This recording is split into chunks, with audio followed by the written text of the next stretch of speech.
Good morning guys, bisita ako ngayon dito sa garden at para makalanghap din ng fresh air.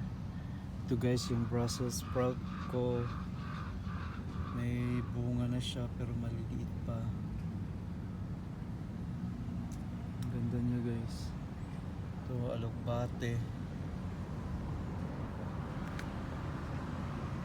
saka kamatis at ito bell pepper. Sobrang laki ng bunga niya guys, nakaka-amaze. Nasa pot lang yung nakatanim guys, pero ang lalaki ng bunga. Ayan, ulit pa. Yan ito yung mga kamatis, ito yung bunga. Ito late to na itanim guys. Ito yung swamp fertilizer ko. Yan, maganda yan siya guys. Swamp siya kaya medyo mabaho din, pero maganda siya pang abono guys. Ito yung oregano pangluto, saka mga cilantro. And then ito may bunga yung impalaya naman.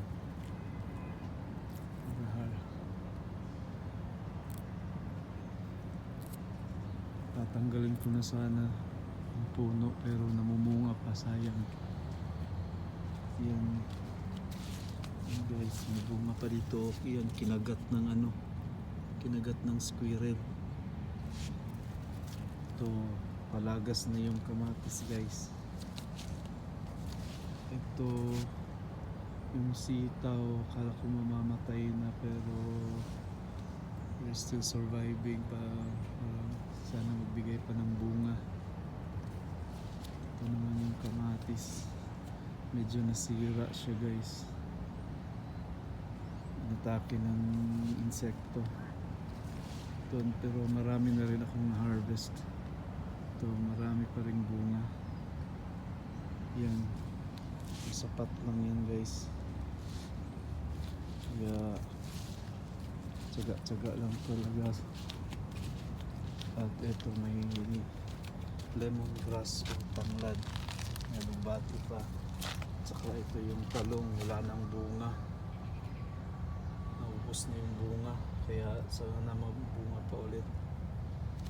Yan, vegetable kale yan, vegetable salad, sibuyas. At ito yung grapes, hindi siya nagbunga guys, hindi natuloy yung bunga, nasa pot lang din yan.